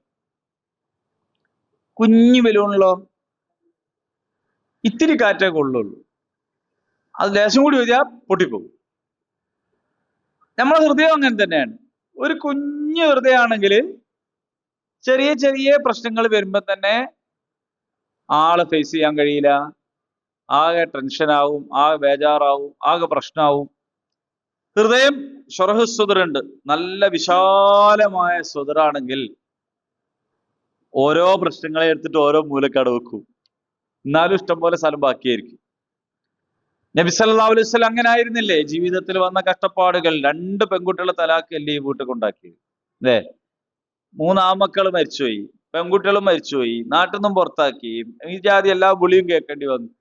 റസൂൽ അതെല്ലാം എടുത്തിട്ട് ഓരോ ഭാഗത്ത് വെക്കും. എന്നിട്ട് ആളുകളോട് പുഞ്ചിരിയോടെ വളരെ നല്ല രീതിയിൽ ഇടപഴകും. കാരണം ഹൃദയം എന്തായിരുന്നു? വിശാലം. അപ്പൊ മറിയമേ, നീ നേരിടാൻ പോകുന്ന മഹാസംഭവങ്ങൾ, അതിന്റെ മുമ്പ് നീ നല്ല കരുത്തുള്ളവളാകണം. ആ കരുത്ത് നേടാൻ നിനക്കുള്ള മരുന്ന് നീ അള്ളാഹുവിന് കീഴ്പ്പെടുക, റുക്കുവും സുജൂദും വർദ്ധിപ്പിക്കുക. മഅർ റാക്കിഈൻ എന്നുള്ളതിൽ നിന്ന് മനസ്സിലാവുന്നു, ബൈത്തുൽ മഖ്ദിസിൽ നടന്ന സംഘടിത നമസ്കാരങ്ങളിൽ മറിയം പങ്കെടുത്തു. അപ്പോൾ പുരോഹിതന്മാര് പറയണ മാതിരി പെണ്ണ് എന്ന് പറഞ്ഞാല് അങ്ങനെ അങ്ങനെ ഉള്ളിൻ്റെ ഉള്ളിൽ പോയിട്ട് ആരോ കാണാണ്ട് ഒറ്റയ്ക്ക് തന്നെ എന്നുള്ള സംഗതി ഒന്നുമില്ല. എന്താണ്? ആ റുക്കൂ ചെയ്യുന്നവരോടൊപ്പം റുക്കൂ ചെയ്യുക എന്ന് പറഞ്ഞാൽ എന്താ അതിന്റെ അർത്ഥം? സംഘടിതമായും നിസ്കരിക്കുക എന്ന് പറയുന്ന ഒരു സംഗതി അതിലുണ്ട്. അപ്പൊ ഇതൊക്കെ ചെയ്തിട്ട് നീ കരുത്തുള്ള ആളാവുക. അപ്പൊ മറിയമിന്റെ കരുത്തിന്റെ രഹസ്യം നമ്മൾ പരസ്യത്തിൽ കാണല്ലേ? എന്റെ കരുത്തിന്റെ രഹസ്യം എന്താണ്? ജീവൻറാ ബൂസ്റ്റർ. നമ്മളെ യഥാർത്ഥത്തിലുള്ള ബൂസ്റ്റർ എന്താണ്? അള്ളാഹുമായിട്ടുള്ള ബന്ധമാണ്. അങ്ങനെ ഒരു ബന്ധം നമ്മൾ ഉണ്ടാക്കിയിട്ടുണ്ടോ എന്നിങ്ങനെ ഇടയ്ക്ക് ടെസ്റ്റ് ചെയ്തുകൊണ്ടിരിക്കും. അത് ചിലപ്പോൾ ചീത്തപ്പേര് കേട്ടിട്ടാകാം, ആളുകൾ ആക്ഷേപിച്ചിട്ടാവാം, വലിയ വലിയ വല്ല എന്തെങ്കിലും പരീക്ഷണങ്ങൾ ഉണ്ടായിട്ടാവാം, ജീവനഷ്ടം, ധനനഷ്ടം, പേടി, ഇതൊക്കെ ഖുർആൻ തന്നെ പറഞ്ഞതാണ്. വബശ്ശിരി സ്വാബിരീൻ, അവിടെയൊക്കെ സുബറുള്ളവർക്ക് സന്തോഷ വാർത്ത, ഒയന്നവർക്കല്ല സന്തോഷ വാർത്ത, ഒളിച്ചോടിയവർക്കല്ല സന്തോഷ വാർത്ത. നമ്മൾ പരീക്ഷയെ തോൽക്കാതിരിക്കാൻ എന്താ ചെയ്യേണ്ടി? പരീക്ഷയെ തോൽക്കാതിരിക്കാൻ എന്താ ചെയ്യേണ്ടി? പരീക്ഷ എഴുതാണ്ടിരുന്നാ പോരെ? മനസ്സിലായില്ലേ? പരീക്ഷയെ തോൽക്കാതിരിക്കാൻ എന്താ ചെയ്യേണ്ടി? പരീക്ഷ എഴുതാഞ്ഞാ മതി. ഇപ്പൊ നിങ്ങൾ ചിരിച്ചെങ്കിലും നമ്മളെ ജീവിതത്തിൽ പലപ്പോഴും നമ്മൾ എടുക്കുന്ന തീരുമാനം എങ്ങനെയാണ്? നമ്മളെ ജീവിതത്തിൽ നമ്മൾ എടുക്കുന്ന പല തീരുമാനവും എങ്ങനെയാണ്? അങ്ങോട്ട് പോഞ്ഞാ മതി, ഓനോട് പറയാഞ്ഞാ മതി, അതിൽ ഇടപെടാഞ്ഞാ മതി, അങ്ങനെ ഉണ്ടല്ലോ. അതിന്റെ അർത്ഥം പരീക്ഷ എഴുതാൻ ഞാൻ മതി എന്നാ. നിങ്ങൾക്ക് മനസ്സിലാകുന്നുണ്ടോ? നമ്മളെ കുടുംബത്തിൽ തന്നെയുള്ള രണ്ടാളുകൾ തമ്മിൽ തെറ്റി നിൽക്കുന്നു. അള്ളാഹുവിന് വളരെയധികം വെറുപ്പുള്ളൊരു സംഗതിയാണ് കുടുംബത്തിലെ ആളുകൾ തമ്മിൽ തെറ്റിക്കൽ. അപ്പോ ആരോ നമ്മളോട് പറഞ്ഞു, നിങ്ങളെ വന്ന് പോയിട്ട് വെറുതെ എന്തിനാണ്, എന്താണ് എനിക്കെതിരെയും കൂടി എന്ത് തോന്നണ്ട, വിഷമം തോന്നണ്ട, അതുകൊണ്ട് അങ്ങോട്ട് നോക്കുക തന്നെ ചെയ്യുന്നില്ല, ഇപ്പുറത്തൂടെ അങ്ങനെ പോവുക. അപ്പൊ നമ്മൾ വിജയിച്ചു. എങ്ങനെ വിജയിക്കുന്നത്? നമ്മക്കെതിരെ ആരും ഒന്നും പറയില്ലല്ലോ, ചീത്തപ്പേരൊന്നും ഉണ്ടാവില്ല. ഇടപെട്ടാലോ രണ്ടിലൊരാൾ എന്തായാലും നിങ്ങൾക്ക് എതിരാവും. ചിലപ്പോ രണ്ടാളും എതിരാവും, ചിലപ്പോ രണ്ടാളും നന്നാവും. മൂന്നിനുള്ള സാധ്യതയുണ്ട്. ചിലപ്പോ രണ്ടാലൊന്ന് നിങ്ങൾക്ക് എതിരാവും, ചിലപ്പോ രണ്ടാളും എതിരാവും, ചിലപ്പോ രണ്ടാളും നന്നാവും. ഈ മൂന്നിനുള്ള സാധ്യതയിൽ ഒരു റിസ്ക് നമ്മൾ ഏറ്റെടുക്കുകയാണ്. ആ റിസ്ക് ഏറ്റെടുക്കുക എന്ന് പറയുന്ന ഒരു സംഗതിയാണ് പരീക്ഷ എഴുതുക എന്ന് പറയുന്നത്. അതിൽ വിജയിക്കാൻ ആവശ്യമായ മുന്നൊരുക്കം നടത്തുക എന്ന് പറഞ്ഞാൽ അതിനനുസരിച്ച് പഠിക്കുക, വിഷയം പഠിക്കുക, അതെങ്ങനെയെന്ന് ഏറ്റവും നല്ല രീതിയിൽ എങ്ങനെ കൈകാര്യം ചെയ്യുക, ഇങ്ങനെയാണ്. അപ്പോ പ്രവർത്തിക്കുന്നവർക്കാണ് വിമർശനം ഉണ്ടാവുക. പ്രവർത്തനമൊന്നും നടത്താതിരുന്നാൽ ആരും വിമർശിക്കാനൊന്നും പോകുന്നില്ല. അപ്പൊ നമ്മൾ തീരുമാനം എടുക്കേണ്ടത് പരീക്ഷയിൽ ജയിക്കണം, അതിൽ തീരുമാനത്തിന് സംശയമില്ല. പരീക്ഷയിൽ തോൽക്കരുത്, തോൽക്കാതിരിക്കാൻ എന്തു വേണം എന്ന ചോദ്യത്തിന് പരീക്ഷ എഴുതാൻ ഞാൻ മതി എന്ന ഉത്തരമാണ് ഇപ്പൊ നമ്മൾ അധികം ആൾക്കാരും സ്വീകരിക്കുന്ന ഉത്തരം. അങ്ങനല്ല, എഴുതി ജയിക്കണം. അങ്ങനെ ഒരു തീരുമാനത്തിൽ നമ്മൾ എത്തണം. അതിന് അള്ളാഹുമായിട്ടുള്ള ഒരു കണക്ഷൻ ഉണ്ടാക്കിയത്. പടച്ചോനായിട്ട് വർത്താനം പറയണം, പടച്ചോന് ജീവിതത്തെ സമർപ്പിക്കണം. ലോകത്തുള്ള ആരെക്കാളും അള്ളാഹ്ക്ക് എന്ത് തോന്നും എന്നുള്ള ഇടത്തേക്ക് നമ്മളെ മനസ്സിനെ പാകപ്പെടുത്തണം. അള്ളാഹ്ക്ക് എന്ത് തോന്നും എന്നാണ്. നിശ്ചയത്തിനിട്ട അതേ ചുരിദാറിന്റെ കല്യാണത്തിനിട്ട നാട്ടുകാർക്ക് എന്ത് തോന്നും എന്നത് കോമൺ ആയ ഒരു തോന്നലാണ്. അതുകൊണ്ട് അന്ന് ഒറ്റ പ്രാവശ്യം ഇട്ട് മടക്കി വെച്ചാൽ പോലും അത് പിന്നെ ഇടൂല നമ്മള്, കാരണം ആൾക്കാർക്ക് എന്ത് തോന്നും എന്നതാണ്. അല്ലേ? അങ്ങനെ തന്നെയല്ലേ? അങ്ങനെ തന്നെയല്ലേ? പക്ഷെ ഒരു മനുഷ്യന്റെ മുമ്പിൽ ഇടാൻ പറ്റാത്ത അൺസൈസ് ആയ നിസ്കാരക്കുപ്പ ഇടുന്നതിന് നമുക്ക് ഒരു ബേജാറും ഇല്ല. കാരണം നിങ്ങൾ നിസ്കാരത്തിൽ സൗന്ദര്യം ഉള്ളവരായി നിസ്കാരത്തെ സമീപിക്കുക എന്നുള്ള പറഞ്ഞിരിക്കേ ഞാൻ ഇങ്ങനെ ആക്കി എങ്ങനെയാണ് സാധനം ഇട്ട്, അത് നമുക്ക് തോന്നുന്നില്ല. അത് അതിൽ മാത്രല്ലേ, നിന്റെ സമ്പത്ത് ചെലവഴിക്കുന്നിടത്ത് അള്ളാഹ്ക്ക് എന്ത് തോന്നുന്നു, ഞാൻ തെറ്റ് കാണുമ്പോൾ മിണ്ടാതിരുന്നാൽ അള്ളാഹ്ക്ക് എന്ത് തോന്നുന്നു, ആരോടും പ്രത്യേകിച്ച് ഇടപെടാതിരുന്നാൽ പിന്നെ ബദരീങ്ങൾ ഷഹീദാവൂലായിരുന്നല്ലോ, ഇജറ പോണ്ടിയുണ്ടായിനോ? മക്കത്ത് നമ്മളൊരു സമീപനം, ആരെങ്കിലും എന്തെങ്കിലും ചെയ്തോട്ടെ ഓർക്ക് അല്ലാഹ് കൊടുത്തോട്ടെ എന്ന സമീപനായിരുന്നെങ്കിൽ മക്കത്ത് വിശ്വാസികൾ വിഗ്രഹത്തിന്റെ അടുത്ത് പോകാതെ മാറി നിന്നാ പോരെ? പോണവർക്ക് അല്ലാഹ് കൊടുത്തോട്ടെ, നമ്മളെന്തിനപ്പോ അതിലോടെ ഓടുന്നത്? ജീവനോടെ കുഴിച്ചു മൂടുന്നു, ആരോ കുഴിച്ചു മൂടിക്കോട്ടെ, നമ്മളെന്തിനപ്പോ അതിന് പോണത്? പലിശ വാങ്ങുന്നു, ആരോ വാങ്ങിക്കോട്ടെ, ഓർക്ക് അല്ലാഹ് കൊടുത്തോട്ടെ. വേണമെങ്കിൽ ഒരു കുനൂത്ത് നടത്തുക, പടച്ചോനെ പലിശ വാങ്ങുന്നവരെ നശിപ്പിക്കണേ, ആമീൻ, പലിശ വാങ്ങുന്നവരെ നശിപ്പിക്കണം. അങ്ങനെ ആയാല് പിന്നെ ഹിജ്റ പോണം. അതിലൊക്കെ റസൂൽ ഇടപെട്ടു. റസൂലുള്ളാഹിന്റെ അടുത്ത് അബൂജഹൽ അവകാശം കൊടുക്കില്ല എന്ന് പറഞ്ഞു വന്നപ്പോ റസൂലുള്ള പറഞ്ഞു, നടക്ക അങ്ങോട്ട്. അങ്ങോട്ട് അബൂജഹലിന്റെ പോരിലേക്ക്. അതിന് നിൽക്കണോ? അപ്പൊ അതിന് നിന്നാൽ നാട്ടിൽ നിന്ന് പോണ്ടി വരും. പോയി. അതിനെ കൊണ്ടാണ് ബദർ പോണ്ടി വന്നത്, അതുകൊണ്ടാണ് ഷഹീദാണ്ടി വന്നത്. അപ്പൊ ഇവിടെയൊക്കെ പരീക്ഷ എഴുതാതെ തോൽക്കാതിരിക്കുക എന്ന് പറയുന്ന ഒളിച്ചോടൽ നയം നമ്മളെ ജീവിതത്തിൽ സ്വീകരിക്കരുത്. സപ്പോർട്ട് വേണ്ട. എന്തിനാണ് പറഞ്ഞ സപ്പോർട്ട് കിട്ടൂല, കിട്ടണ്ട. അതാണ് പറഞ്ഞത്. ആരെങ്കിലും സപ്പോർട്ട് കിട്ടുന്ന പണിയാണോ ഇപ്പൊ മറിയം ചെയ്യാൻ പോണം? എല്ലാവരും ചെയ്തത് അങ്ങനെയാണ്. വറഖത്ത് ബിൻ നൗഫൽ നബി സല്ലല്ലാഹു അലൈഹി വസല്ലമയോട് പറഞ്ഞല്ലോ, ഈ ലക്ഷണങ്ങളൊക്കെ പറഞ്ഞു. ജിബ്രീൽ വന്നു, ജിബ്രീലാന്നൊന്നും അറിയില്ല, ഇങ്ങനെ വന്നു വായിക്കാൻ പറഞ്ഞു. ഞാൻ അറിഞ്ഞൂടാ, അപ്പൊ എന്നെ പിടിച്ച് ഞെക്കി. അപ്പൊ പിന്നെയും വായിക്കാൻ. ഇതൊക്കെ കൂടി വഹീന്റെ ആദ്യ രംഗങ്ങൾ പറഞ്ഞപ്പോ വറക്കത്ത് ബിൻ നൗഫൽ എന്ന വേദപണ്ഡിതൻ പറഞ്ഞു, ആ ഇത് നബി തന്നെയാണ്, നിങ്ങൾ നബിയാണ്. അപ്പോ ഇനി നിങ്ങളെ നാട്ടിൽ നിന്ന് നാട്ടുകാർ പുറത്താക്കുമ്പോൾ ഞാൻ ജീവിച്ചിരിപ്പുണ്ടെ ഞാൻ നിങ്ങളെ കൂടെ ഉണ്ടാവും. നബിക്ക് അത്ഭുതം, എന്നെ നാട്ടുകാർ പുറത്താക്കുക. കാരണം നാട്ടുകാരുടെ ഇടയിൽ ഇപ്പോഴുള്ള സ്ഥാനം എന്ന് പറയുന്നത് എന്താണ്? അങ്ങനെയാണ്. പിന്നെ ഇന്നെങ്ങനെ നാട്ടുകാർ പുറത്താക്കുക? പക്ഷെ സംഭവിച്ചില്ലേ? അതാ സംഭവിച്ചു. അപ്പോൾ അള്ളാഹുവിനോടുള്ള ബന്ധത്താൽ വേണം നമ്മൾ നമ്മുടെ ജീവിതത്തെ കരുത്തുള്ളതാക്കി മാറ്റാൻ. അപ്പോൾ ലജ്ജാബോധം വേണം, ആണിനും വേണം പെണ്ണിനും വേണം. പെണ്ണിന് മാത്രമേ ലജ്ജ, അങ്ങനൊന്നുമില്ല കേട്ടോ. ആണിനും ഹയാ വേണം, പെണ്ണിനും ഹയാ. പക്ഷെ ലജ്ജ, വിനയം, വിട്ടുവീഴ്ച എന്നൊക്കെ പറയുന്നതിന്റെ അർത്ഥം ദുർബലനാണ് അല്ലെങ്കിൽ ദുർബലയാണ് എന്നല്ല, തൊട്ടാവാടിയാണ് എന്നല്ല, ഒളിച്ചോടുന്നയാളാണ് എന്നല്ല. പിന്നെന്താണ്? ശക്തയാണ് എന്നായി വരണം, ശക്തനാണ് എന്നായി വരണം എന്നർത്ഥം. ذلك من أنباء الغيب نوحيه إليك وما كنت لديهم إذ يلقون أقلامهم أيهم يكفل مريم وما كنت لديهم إذ يختصمون. 44. ذلك അത് മിൻ അൻബാഇൽ ഗൈബ്. അപ്പോ ഇതുവരെ മറിയമിനോട് മലക്കുകൾ പറഞ്ഞുകൊണ്ടിരുന്ന കാര്യമാണ് പറഞ്ഞത്. പെട്ടെന്ന് ഇത് മാറിപ്പോ ഇപ്പൊ നബിയോടാ പറയുന്നത്. അതിന്റെ കാരണം എന്താന്ന് വെച്ചാൽ ഞാൻ പറഞ്ഞല്ലോ, ഖുർആന്റെ ഒരു ശൈലി കണ്ണിനോടും കാതിനോടും സംസാരിക്കുന്ന ശൈലിയല്ല, ഖൽബിനോട് സംസാരിക്കുന്ന ശൈലിയാണ്.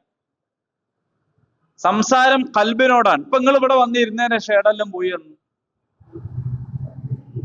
ചിലരിപ്പോഴും വന്നിയില്ല, പക്ഷേ പോയി ഇങ്ങനെ വരികയാണ് പെട്ടെന്ന്. ഇങ്ങനെ ഇങ്ങനെ ഞാൻ പല കാര്യം പറഞ്ഞപ്പോ നിങ്ങൾ എന്ത് ചെയ്തു? അങ്ങനെ പോയി വരിക. ഇതാണ് മനസ്സ്, ഹൃദയം അങ്ങനെയാണ്. പെട്ടെന്ന് പെട്ടെന്ന് പെട്ടെന്ന് പെട്ടെന്ന് പെട്ടെന്ന് പത്തിരി ചുടാൻ വേണ്ടിയിട്ട് തീരുമാനിച്ചിട്ട് പൊടിയെടുത്ത് കുഴച്ച് പത്തിരി ചുട്ട് പാത്രത്തിലാകണവരെ പത്തിരി മാത്രം ചിന്ത. അങ്ങനെ ഉണ്ടോ? പഠിച്ചോനെ, അങ്ങനെയാണെങ്കിൽ നമുക്ക് എന്തെങ്കിലും നേരം തയ്യോ? 100 കാര്യങ്ങൾ അതിൻ്റെ ഇടയിൽ. അതിൽ പെണ്ണുങ്ങളാണ് ആണുങ്ങളെക്കാൾ കുറച്ചുകൂടി കഴിവ് കൂടിയത് എന്നാണ് ആളുകൾ പറയുന്നത്. മൾട്ടി ടാലന്റ്, ഒരേ സമയത്ത് പലതും ചെയ്യാൻ കഴിയുന്ന കഴിവ് പെണ്ണ്. അല്ലെങ്കിൽ ഒരുപാട് കഴിവ് പെണ്ണുങ്ങൾക്ക് തന്നെ കേട്ടോ. ആണുങ്ങൾ പാവങ്ങളാണ്, അവർക്കൊരു ഒച്ച ഉണ്ട് എന്നേ ഉള്ളൂ. ഈ പ്രഷർ കുക്കർ ഒച്ച ഉണ്ടാക്കൂലേ? പ്രഷർ കുക്കർ ഈ എന്താ പറയാ, ആവി പുറത്തേക്ക് പോകാനാണ് ഒച്ച ഉണ്ടാകണത്. ഒച്ച കേട്ടാ വിചാരിക്കും മൊത്തം പ്രഷർ കുക്കറാണ്. സംഗതി എന്താണ്? ആവി ഒന്ന് പോകാൻ വേണ്ടിച്ച. ആവി പോയാ അത് സാധനം അതാണ് നിന്നോളൂ. ഈ ആവി പോകുമ്പോ പാഞ്ഞു പോയി പൊത്തിപ്പിടിക്കാൻ നിൽക്കരുത്. പൊത്തിപ്പിടിച്ചാ പൊട്ടിത്തെറിച്ചു. കുടുംബജീവിതത്തിൽ ശ്രദ്ധിക്കേണ്ടതാണ്. ഈ പ്രഷർ പുറത്ത് ചാടാൻ വേണ്ടിയിട്ട് സേഫ്റ്റി വാൽവിന്റെ ഉള്ളിൽ കാറ്റ് വരുമ്പോ പാഞ്ഞു പോയിട്ട്, നിങ്ങൾ ഇന്ന് അങ്ങനെ പറഞ്ഞാലേ ഞാൻ അങ്ങനെ ചെയ്തതല്ല എന്നൊന്നും പറഞ്ഞു പോയരുത്. പോയാൽ എന്താവും? പ്രഷറിന് പുറത്തു പോകാൻ കഴിയാണ്ട് പൊട്ടിത്തരും. അപ്പൊ തൽക്കാലം പ്രഷർ പോയി തീർന്നോട്ടെ എന്ന് വെച്ചാൽ മതി. അത് ഫുള്ള് പോയില്ലെങ്കിൽ ചെറിയ ചട്ട എടുത്ത് ഒന്നുകൂടി പൊന്തിച്ച് ഫുള്ള് പ്രഷർ പോക്കുക. പോയതിന്റെ ശേഷം പിന്നെ മൂടി തുറന്നാൽ നല്ല കൂട്ടാൻ കിട്ടും, നല്ല വെന്തിട്ടുണ്ട്, ഒരു പ്രശ്നമില്ല. അങ്ങനെ ചെയ്താലേ ജീവിതം വിജയിക്കുള്ളൂ. പ്രഷർ എന്താക്കരുത്, ഒരിക്കലും നമ്മൾ പിടിച്ചു വെക്കരുത്. അപ്പോ പെണ്ണുങ്ങൾക്ക് ഭയങ്കര കരുത്താണ്. ആ കരുത്ത് ആണുങ്ങൾക്ക് ഉണ്ടാവില്ല എന്ന് പെണ്ണുങ്ങൾ മനസ്സിലാക്കണം. ആണുങ്ങൾ ഒരു ഒച്ച ഉണ്ടാക്കുമ്പോഴേക്ക് നിങ്ങൾ വിചാരിക്കരുത് ഇത് വേറെന്തോ ആണെന്ന്. ഇത് ഈ പ്രഷർ ഒന്ന് പോയാൽ ചിലതൊക്കെ റോട്ടുമെന്നുള്ള പ്രശ്നമായിരിക്കും, അത് അവിടെ നിന്നും പറയാൻ പറ്റില്ല. അപ്പൊ പുരയിലൊന്ന് പറയും. ചിലത് കച്ചവടത്തിലുള്ള പ്രശ്നമായിരിക്കും, ഒന്നും ചെയ്യാൻ കഴിയുന്നുണ്ടാവില്ല സാധുവിന്. അപ്പൊ ഇയാൾ വിചാരിച്ചോടത്തൊക്കെ മറ്റൊരാളെ സാധനം കൊണ്ടുവച്ചിട്ടുണ്ടാവും. മാർക്കറ്റിൽ ഭയങ്കര പ്രയാസത്തിലിരിക്കും. അപ്പൊ ചിലപ്പോ പുരയിൽ വന്നാല് അപ്പൊ നിങ്ങൾ അതൊക്കെ എന്ത് ചെയ്യണം? അതാണ് പാചക കലക്ക് ദാമ്പത്യ ജീവിതത്തിൽ വലിയ ബന്ധമുണ്ട്. അത് നിങ്ങൾ ഈ ആണുങ്ങൾക്ക് എന്താ ഞാൻ ഉണ്ടായിക്കോളെന്ന് ചോദിച്ചിട്ട് കാര്യമില്ല. അത് ആ സമയത്ത് അങ്ങനെ പരിചരിച്ചാൽ ഈ പ്രഷർ, ഞാൻ ആനുഷംഗികമായി സൂചിപ്പിച്ചതാണ്, നമ്മളെ വിഷയപ്പം അതല്ല. പെണ്ണുങ്ങൾക്ക് വലിയ കഴിവാണ്, മൾട്ടി കഴിവാണ്. ഒരേ സമയത്ത് തന്നെ പല പണികളും എടുക്കാനുള്ള കഴിവുണ്ട് എന്ന് പറയുന്നതോടൊപ്പം എന്നാൽ പലപ്പോഴും എല്ലാ പണിയും പൈതിയാക്കി വെക്കുന്ന ഒരു സംഗതി കൂടി ഉണ്ട്. അതും നമ്മൾ എല്ലാം പറയണ്ടേ. ഒരു സാധനം മര്യാദയ്ക്ക് തൽക്കാലം ഇവിടെ വെക്കട്ടെ, അത് കുറച്ചതിൻ്റെ അടുത്ത് വെക്കാം, അത് അങ്ങനെ എന്ന് പറഞ്ഞ് വെച്ചേക്കുന്ന ഒരു പ്രശ്നവും കാണാതിരുന്നു കൂടാ. പക്ഷെ അത് ഇതൊക്കെ തമ്മിൽ പരസ്പരം ബന്ധമില്ല. ആണുങ്ങളാവുമ്പോ ഏതാണോ പണി അപ്പണി കഴിഞ്ഞിട്ടാണ് അടുത്ത പണിക്ക് പോവുക. പക്ഷെ അപ്പണി പരമാവധി ചെയ്തിട്ട് മൂടി മുറുക്കിയിട്ട് അവിടെ വെച്ചതിന് ശേഷമാണ് അടുത്ത. ഇതിന്റെ മൂടി തുറന്ന് അവിടെ വെച്ച് കഴിഞ്ഞാൽ മറ്റേ അല്ലാന്ന് ഇങ്ങനെ തന്നെ അല്ലേ ഞാൻ പറയുന്നതിന് വ്യത്യാസം ഉണ്ടെങ്കിൽ നിങ്ങൾ പറയട്ടോ. നിങ്ങൾ മനസ്സിലാക്കിയ തെറ്റാളത് ഇങ്ങനൊക്കെ തന്നെ അല്ലേ? അപ്പൊ അങ്ങനൊക്കെ തന്നെ പോയാൽ മതി. അതൊന്നും വേറെ ഒന്നും ഒരു കോലത്തിലാക്കണ്ട. അപ്പൊ ഈ വ്യത്യസ്തമായ കഴിവുകൾ, വ്യത്യസ്തമായ സംഗതികൾ ഒരേ സമയത്ത്, ഇതാണ് കൽബിന്റെ പ്രത്യേകത എന്ന് പറയാനാണ് ഞാനിത് പറഞ്ഞത്. ആ കൽബിനോട് സംസാരിക്കുന്ന ഖുർആൻ അതുകൊണ്ട് തന്നെ ഒരു കാര്യം പറഞ്ഞ് പൂർത്തിയാക്കി അടിവരയിട്ട് അത് ക്ലോസ് ചെയ്ത് അടുത്ത് പറയല്ല ചെയ്യാം. നമ്മളെ മനസ്സ് സഞ്ചരിക്കും പോലെ എങ്ങനെ സഞ്ചരിക്കും. ഇപ്പൊ മറിയമിനോട് പറഞ്ഞ കാര്യമാണ് ഇപ്പൊ ഇവിടെ പറഞ്ഞത്. പെട്ടെന്ന് തന്നെ അഭിസംബോധന റസൂലിലേക്ക് നീങ്ങി. എന്നിട്ട് പറയാണ്, ഇതൊക്കെ എന്താണെന്നറിയോ? ذَلِكَ مِنْ أَنْبَاءِ الْغَيْبِ نُوحِيهِ إِلَيْكَ. അദൃശ്യ വിവരങ്ങളിൽ പെട്ടതാണ് ഇതൊക്കെ, നിനക്ക് അത് നാം വഹി നൽകുന്നു. വമാ കുൻത, നീ ഉണ്ടായിരുന്നില്ല, ലദൈഹിം അവരോടൊപ്പം, ഇത് യുൽഖുന അവരെറിയുമ്പോൾ, അഖ്ലാമഹും അവരുടെ എഴുത്താണികൾ അല്ലെങ്കിൽ നറുക്കുകൾ, അയ്യുഹും യക്ഫുലു സംരക്ഷണം ഏറ്റെടുക്കുമെന്ന് നിശ്ചയിക്കാൻ. മറിയമിന്റെ വമാ കുൻത നീ ഉണ്ടായിരുന്നില്ല, ലദൈഹിം അവരോടൊപ്പം, ഇത് യഖ്തസിമൂൻ അവർ തർക്കിക്കുമ്പോൾ. അതായത് നബി സല്ലല്ലാഹു അലൈഹി വസല്ലമിന്റെ വായിലൂടെയാണല്ലോ ഇപ്പൊ ഈ കാര്യങ്ങളൊക്കെ പറഞ്ഞുകൊണ്ടിരിക്കുന്നത്. പക്ഷേ ഇതൊന്നും അവിടെ നടക്കുമ്പോ നീ അവിടെ ഉണ്ടായിരുന്നില്ല. ഇവിടെ മറിയമിനെ പള്ളിയിലേക്ക് ബൈത്തുൽ മഖ്ദിസിലേക്ക് കൊണ്ടാക്കിയപ്പോ ആരാണ് മറിയമിന്റെ സംരക്ഷണം ഏറ്റെടുക്കുക എന്ന വിഷയത്തിൽ പലരും അവകാശവാദം ഉന്നയിച്ചു. അപ്പൊ സക്കരിയ പറഞ്ഞു, മറിയമിന്റെ ഉമ്മ എൻ്റെ ഭാര്യന്റെ സഹോദരിയാണ്, അതുകൊണ്ട് ഞാനാണ് അവരെ നോക്കാൻ കൂടുതൽ ഉത്തമം എന്ന് പറഞ്ഞു. അത് ആൾക്കാർ അംഗീകരിക്കാതെ വന്നപ്പോ എന്ത് ചെയ്തു വെച്ചാൽ നറുക്കിട്ടു. പക്ഷെ നറുക്ക് വീണത് ആർക്കാണ്? സക്കരിയക്കാണ്. അതിൽ നിന്ന് ഫുഖഹാക്കൾ പറയുന്നു, സക്കരിയയുടെ ആ വാദത്തെ അള്ളാഹുവും എന്താക്കി? അംഗീകരിച്ചു. അതിൽ നിന്ന് ഒരു ഉമ്മ മരിച്ചാൽ ആ കുട്ടിയെ നോക്കാനുള്ള അർഹത ഉമ്മാന്റെ സഹോദരിക്കുണ്ട് എന്ന കർമ്മശാസ്ത്ര വിധി ഉണ്ടായി. മനസ്സിലായി ഓരോ കാര്യങ്ങൾ വരുന്നത്. അപ്പൊ ഇവര് നറുക്കിട്ടിട്ടാണ് തീരുമാനിച്ചത്. പക്ഷെ നബിയെ അവർ നറുക്കിടുമ്പോൾ അങ്ങ് അവിടെ ഉണ്ടായിരുന്നില്ല. എന്നാൽ ഈ കാര്യങ്ങളൊക്കെ ബൈബിളിലും ഇങ്ങനെ വിശദമായിട്ട് വന്നിട്ടില്ല.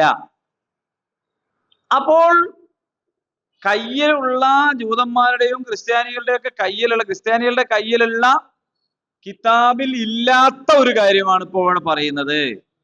എന്നാലോ ആ കാലത്ത് നബി അവിടെ ഉണ്ടായിരുന്നിട്ടുമില്ല. അപ്പോൾ പിന്നെ നബി എങ്ങനെയാണ് ഇത് പറയുന്നത്? നൂഹിഹി ഇലൈക, അള്ളാഹുവിന്റെ വഹി മൂലമാണ് പറയുന്നത്.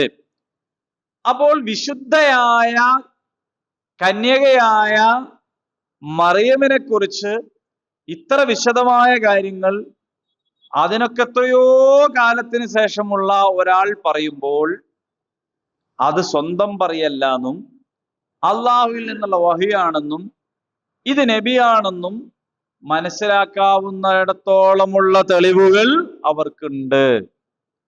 ആ തെളിവുകൾ അനുസരിച്ചുകൊണ്ടാണ് ആളുകൾ മുഹമ്മദ് നബി സല്ലല്ലാഹു അലൈഹി വസല്ലമയുടെ റിസാലത്തിനെ അംഗീകരിക്കേണ്ടത്.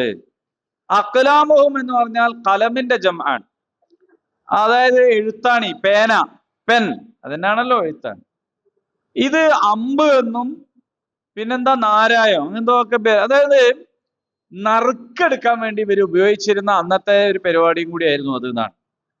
അവരൊരു സാധനം ഉണ്ടാക്കി വെള്ളത്തിലേക്ക് എറിയും. ആ വെള്ളത്തില് താണു പോവാതെ പൊന്തി കിടക്കണത് ആരെ പേര് എഴുതിയ നറുക്കാണോ അവർക്കാണ് നറുക്ക് കിട്ടുക.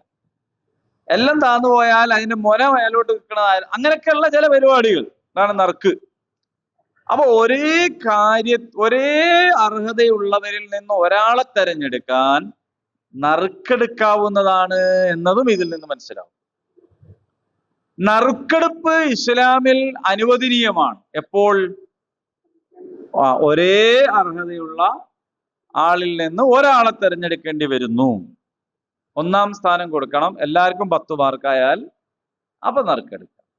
നബി സല്ലല്ലാഹു അലൈഹി വസല്ലമയുടെ കൂടെ യാത്ര പോകാൻ നറുക്കെടുപ്പിലൂടെ ഭാര്യമാർ തിരഞ്ഞെടുക്കുക എന്ന് പറഞ്ഞാൽ എല്ലാരെയും ഒരേ അർഹത, എല്ലാരും കൊണ്ടുപോകാൻ അർഹതയാണ്. അപ്പൊ അതിലൊരാളെ എന്ന് പറയുമ്പോ അങ്ങനെ അതല്ലാത്ത നറുക്കുകളുണ്ട്. ചൂതാട്ടവുമായി ബന്ധപ്പെട്ട അത് ഇസ്ലാം വിരോധിക്കുകയും ചെയ്തിരിക്കും. അപ്പൊ നറുക്ക് എന്ന് പറയുന്നത് ഇത്തരം കാര്യങ്ങളിൽ പറ്റും. അപ്പൊ ഇവിടെ പറഞ്ഞ എന്താന്ന് വെച്ചാൽ നാം നിനക്ക് ബോധനം നൽകുന്ന അഭൗതികമായ വിവരങ്ങളിൽപ്പെട്ടതാണിത്. തങ്ങളിൽ ആരാണ് മറിയമിന്റെ സംരക്ഷണം ഏറ്റെടുക്കേണ്ടതെന്ന് നിശ്ചയിക്കാൻ അവർ തങ്ങളുടെ എഴുത്താണികൾ എറിഞ്ഞ് നറുക്കിട്ടപ്പോൾ നീ അവരോടൊപ്പം ഉണ്ടായിരുന്നില്ല. അക്കാര്യത്തിൽ അവർ തർക്കിച്ചു കൊണ്ടിരുന്നപ്പോഴും നീ അവിടെ ഉണ്ടായിരുന്നില്ല. നിനക്ക് അള്ളാഹു വഹയിലൂടെയാണ് ഈ കാര്യങ്ങളൊക്കെ അറിയിച്ചു തന്നിട്ടുള്ളത് എന്നർത്ഥം. അപ്പൊ അവിടെ ക്രിസ്ത്യാനികൾക്കിടയിൽ ഉണ്ടായിരുന്ന അറിവുകളിൽ പോരായ്മകൾ ഉണ്ടായിരുന്നു, കൃത്യത ഉണ്ടായിരുന്നില്ല, ചിലത് തമ്മിൽ ഒക്കൂലായിരുന്നു. പക്ഷെ ഖുർആന് അതിനെന്ത് ചെയ്തു? വളരെ കൃത്യമായ ഒരു പിക്ചർ അവരുടെ മുമ്പാകെ നൽകി എന്നതാണ്. ഇനി നേരെ തിരിച്ച് അങ്ങോട്ട് തന്നെ പോവാണ്. ഇതൊരു ഇടവാക്യമാണ്. ഈ വാക്യം നബിയോട് പറഞ്ഞു കഴിഞ്ഞു. ഇനി തിരിച്ച് അങ്ങോട്ട് തന്നെ പോവാണ്. ഇത് ഖാലത്തിൽ മലായികതു യാ മറിയമു ഇന്നല്ലാഹ യുബശ്ശിറുകി ബികലിമത്തിൻ മിൻഹു ഇസ്മുഹുൽ മസീഹു ഈസ ഇബ്നു മറിയം അൽ-മസീഹു ഈസ ഇബ്നു മറിയം വജീഹൻ ഫിദ്ദുനിയ വൽ ആഖിറ വമിനൽ മുഖറബീൻ. ഇത് ഖാലത്ത്. അപ്പൊ ഇതൊക്കെ ഇങ്ങനെ വരിവരിയായിട്ട് പറയല്ല. എങ്ങനെ? നിന്നെ വിശുദ്ധയാക്കി, നിന്നെ തെരഞ്ഞെടുത്തു എന്നൊക്കെ പറഞ്ഞ അന്നേരം തന്നെ അല്ല ഇത് പറയുന്നത്. അങ്ങനെ തെരഞ്ഞെടുത്തു എന്ന് പറയുന്നതും വിശുദ്ധയാക്കി എന്ന് പറയുന്നതും ഒക്കെ ഒരു സന്ദർഭത്തിലാണ്. പിന്നീട് ഒരു സന്ദർഭത്തിൽ വീണ്ടും മലക്ക് വന്നിട്ടാണ് ഇത് പറയുന്നത് എന്നെങ്ങനെ മനസ്സിലാക്കാം എന്ന് ചോദിച്ചാൽ വീണ്ടും ഇത് എന്ന് പ്രയോഗിച്ചതിൽ നിന്ന് മനസ്സിലാക്കാം. അപ്പോൾ അത് വേറൊരു സന്ദർഭത്തിലാണ്. അപ്പൊ ഇങ്ങനെ വിശുദ്ധയാക്കി നിസ്കരിക്കാൻ ഏൽപ്പിച്ചു, അല്ലെ? അതേപോലെ തന്നെ നല്ല കരുത്തും യോഗ്യതയും ശേഷിയും ഒക്കെ ഉണ്ടാവാനുള്ള ആവശ്യമായ കോച്ചിങ് ആണ് കൊടുത്തത് മലക്കുകൾ വന്ന്. അങ്ങനെ അതൊക്കെ നേടി കരുത്തയായി സജീവയായി മറിയം ഇങ്ങനെ നിൽക്കുകയാണ്. അപ്പോഴാണ് മലക്ക് വന്നിട്ട് പറയുന്നത്, അല്ലയോ മറിയം, ഇന്നല്ലാഹ, അല്ലാഹു നിശ്ചയമായിട്ടും അല്ലാഹു യുബശ്ശിറുകി, നിന്നെ സന്തോഷ വാർത്ത അറിയിക്കുകയാണ്, ബികലിമത്തിൻ, ഒരു വചനത്തെ സംബന്ധിച്ച്, മിൻഹു, അവനിൽ നിന്നുള്ള, ഇസ്മുഹു, അവന്റെ പേര്, അൽ മസീഹു ഈസ ഇബ്നു മറിയം, മറിയമിന്റെ പുത്രൻ മസീഹ് ഈസ എന്നാകുന്നു, വജീഹൻ, മഹത്വമുള്ളവനാണ്, ഫിദ്ദുനിയ വൽ ആഖിറ, ഈ ലോകത്തും പരലോകത്തും, വമിനൽ മുഖറബീൻ, അള്ളാഹുവിന്റെ സാമീപ്യം സിദ്ധിച്ചവനുമാണ് അവൻ എന്നാണ്. അപ്പോ നിങ്ങൾ ആലോചിച്ച് നോക്കൂ, കന്യകയായ ഒരു പരിശുദ്ധയായ ഒരു കുലീനയായ ഒരു പെണ്ണിനോട് മനുഷ്യരൂപത്തിൽ വന്ന മലക്കാണ് സംസാരിക്കുന്നത്. അത് വേറെ സ്ഥലത്ത് പറയുന്നുണ്ട്. മനുഷ്യരൂപത്തിലാണ് മലക്ക് വന്നത്. മനുഷ്യരൂപത്തിൽ മെഹ്റാബ് മറിയമിൽ വന്ന ഒരു മലക്ക് ആ പെണ്ണിനോട്, ലജ്ജാശീലമുള്ള വിശുദ്ധയായ, അല്ലെ, ആ ഒരു പെണ്ണിനോട് സംസാരിക്കുന്ന ഒരു രീതി ഇനി ഗർഭിണിയാവാൻ പോവാണ് എന്ന രീതിയല്ല. വളരെ എന്താ പറയാ, മാന്യതയുടെ അങ്ങേയറ്റത്ത് ഇതാ അള്ളാഹുവിൽ നിന്നുള്ള ഒരു സന്തോഷ വാർത്ത, ഒരു വചനത്തെക്കുറിച്ച് ഒരു സന്തോഷ വാർത്ത നിന്നെ അറിയിക്കുകയാണ് കേട്ടോ. ഇത് കുട്ടിനെ പറ്റിയാണ് എന്ന് മനസ്സിലാവുന്നത്. ഇസ്മുഹു, അവന്റെ പേര് അൽ മസീഹു ഈസ ബിനു മറിയം എന്നായിരിക്കും. അവൻ മഹത്വമുള്ളവനാണ്, ഈ ലോകത്തും പരലോകത്തും അള്ളാഹുവിന്റെ സാമീപ്യം സിദ്ധിച്ചവനുമായിരിക്കും. നമ്മൾ നേരത്തെ പറഞ്ഞ ആ എന്ന അവസ്ഥയിലുള്ള ഒരാളാണെങ്കിൽ അന്നേരം എന്താ ഇപ്പോ അതോടെ കഴിഞ്ഞ്. ചില ചോദ്യങ്ങളൊക്കെ മറിയം തിരിച്ചു ചോദിക്കുന്നുണ്ട്, അത് അടുത്തടുത്ത ആയത്തുകൾ വരുന്നുണ്ട്, അപ്പം പറയാം. പക്ഷെ ആ ചോദ്യം ചോദിക്കുമ്പോഴും വളരെ ബോൾഡായിട്ടാണ് ചോദിക്കുന്നത്. അതിന് ന്യായങ്ങളാണ് ചോദിക്കുന്നത്. ന്യായം പറഞ്ഞോടുകൂടി ഒക്കെ മനസ്സിലാവുകയും ചെയ്തു. പക്ഷെ വളരെ സ്ട്രോങ് ആയിട്ടാണ് അത് കേൾക്കുന്നത്. അപ്പോ ആ കരുത്ത്, അത് കേൾക്കാനുള്ള ഒരു കരുത്ത്, അത് മനസ്സിലാക്കാനുള്ള ഒരു ശേഷി ആർക്കുണ്ട്? നമ്മളെല്ലാവരും ആ ഒരു കരുത്ത് നേടിയെടുക്കണം, ആ ശേഷി നേടിയെടുക്കണം. എന്തും കേൾക്കാം. ഒരു മരിച്ച വിവരം കേട്ടാൽ തന്നെ ഞാൻ പിടിച്ചോളി എന്ന് പറയുന്ന അവസ്ഥയിലേക്ക് നമ്മൾ പോകുന്നത് നമ്മളെ മനസ്സിന് കെൽപ്പില്ലാത്തതുകൊണ്ട്, കരുത്തില്ലാത്തതുകൊണ്ട്. ഈ കരുത്ത് നമ്മൾ നേടിയെടുക്കേണ്ടത് നമ്മുടെ സ്വലാത്തിലൂടെയാണ്, നമ്മുടെ നിസ്കാരത്തിലൂടെ, നമ്മുടെ ദിക്റിലൂടെ. ഞാൻ ഒരു മരണ വീട്ടിൽ പോയി. എൻ്റെ ഭാര്യന്റെ കുടുംബമാണ്, ആക്സിഡന്റിൽ മരിച്ച. അപ്പോ വാപ്പയും മോനും കൂടി മാനന്തവാടി അങ്ങാടിയിൽ നിന്ന് എന്തെല്ലോ സാധനമൊക്കെ വാങ്ങി ഇവന്റെ ഓട്ടോറിക്ഷ കയറ്റി. അപ്പൊ വാപ്പക്ക് അതിൽ കയറാൻ സ്ഥലമില്ല, കാരണം കണ്ടമാന സാധനം ആയതുകൊണ്ട്. അപ്പൊ വാപ്പ പറഞ്ഞു, ഞാൻ ബസ്സിന് വരാം, കാരണം ഈ സാധനം കൂടി ആയിട്ട് പൊയ്ക്കോ എന്ന് പറഞ്ഞ് ഇവൻ ഓട്ടോറിക്ഷ പോയി, വാപ്പ ബസ്സിൽ വരികയാണ്. ബസ് 2 സ്റ്റോപ്പ് കഴിഞ്ഞ് വന്ന് നോക്കുമ്പോൾ ഒരു വണ്ടി മറിഞ്ഞ് കിടക്കുന്ന കാണുന്നു, ഓട്ടോറിക്ഷ മറിഞ്ഞത്. അപ്പോ വേറെ ഒരു വന്നിട്ട് ആക്സിഡന്റ് ആയിട്ട് ഈ മോൻ സ്പോട്ടിൽ മരിച്ചു കഴിഞ്ഞു. അപ്പൊ അത് പിന്നെ വരുന്ന ബസ്സിൽ വരുന്ന വാപ്പയാണ്. ആരോ ആണെന്ന് വിചാരിച്ചിട്ടാണ് വാപ്പ ഉള്ളത്. വാപ്പക്കാളെന്ന് മനസ്സിലായില്ല, അപ്പോഴെ കാളെടുത്തോണ്ട് പോകിച്ചു. അന്നേരം വാപ്പ കണ്ടിട്ട് തന്നെയല്ല, മോനാന്നും അറിയില്ല. പിന്നെയാണ് മനസ്സിലായത് മോനാണ്. അതല്ല പ്രശ്നം. ആ പുരയെ പോയി വെക്കുമ്പോ ഇവന്റെ ഭാര്യയുണ്ട്, ചെറുപ്പക്കാരിയാണ്, ഒരു ചെറിയ കുഞ്ഞനാണ്, 1-1.5 വയസ്സുള്ള ഒരു കുഞ്ഞനാണ്, വേറൊന്നുമില്ല, അത്രേ ഉള്ളൂ, കല്യാണം കഴിഞ്ഞിട്ടും ആയിട്ടുള്ളൂ. പക്ഷെ അവളുടെ ഒരു ഇങ്ങടല്ലോ ഒരു വല്ലാത്ത ഒരു ഉറപ്പ്, അവളുടെ ഇരുത്തം, അവളെ ആർക്കും ആശ്വസിപ്പിക്കേണ്ടി വരുന്നില്ല.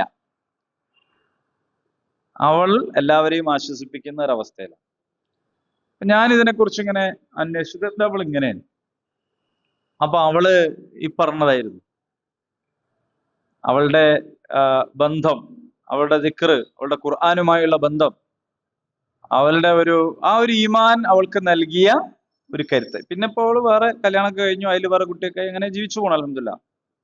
ഞാൻ പറയുന്നത്, നമ്മുടെ മനസ്സിനെ നമ്മൾ ബലപ്പെടുത്തണം, കരുത്തുണ്ടാക്കിയെടുക്കണം. ആ കരുത്ത് വെറുതെ ഉണ്ടാവൂല.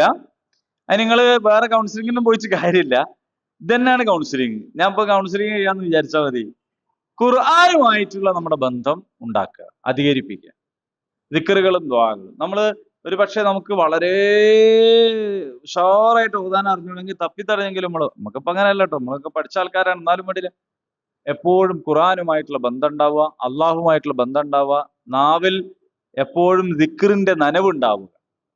അത് നമുക്ക് കരുത്തു പകരും. ദുനിയാവിൽ നമുക്ക് ഈമാൻ ഉണ്ടാവും, നിർഭയത്വം ഉണ്ടാവും, ഖൈറുണ്ടാവും. അങ്ങനെയുള്ള ഒരു നല്ല കരുത്തിലാണ് മറിയം ഇത് കേൾക്കുന്നത്.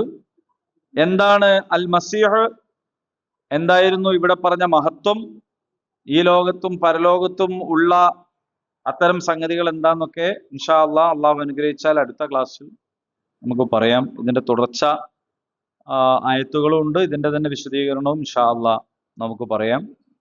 അള്ളാഹു സുബ്ഹാനഹു തആല പരിശുദ്ധ ഖുർആനിൽ നിന്ന് ഹിദായത്ത് ലഭിച്ച ഭാഗ്യവാന്മാരിൽ നമ്മെ ഉൾപ്പെടുത്തി അനുഗ്രഹിക്കുമാറാകട്ടെ. നമ്മുടെ വീഴ്ചകൾ അള്ളാഹു നമുക്ക് പുറത്തരുമാറാകട്ടെ. റഹ്മാനായ റബ്ബ് നമുക്ക് നല്ല ഈമാനും ഇഹ്സാനും നല്ല മനസ്സുറപ്പും നല്ല ഇസ്തിഖാമത്തും നൽകി അനുഗ്രഹിക്കുമാറാകട്ടെ. മരണപ്പെട്ടവർക്ക് അള്ളാഹു മഗ്ഫിറത്ത് നൽകുമാറാകട്ടെ. നമ്മുടെ ഇടയിലുള്ള രോഗികൾക്ക് അള്ളാഹു ശിഫ നൽകുമാറാകട്ടെ. അല്ലാഹുമ്മ റബ്ബനാ ആതിനാ ഫിദ്ദുനിയാ ഹസന വഫിൽ ആഖിറതി ഹസനത വഖിനാ അദാബന്നാർ. ആമീൻ. അൽഹംദുലില്ലാഹി റബ്ബിൽ ആലമീൻ.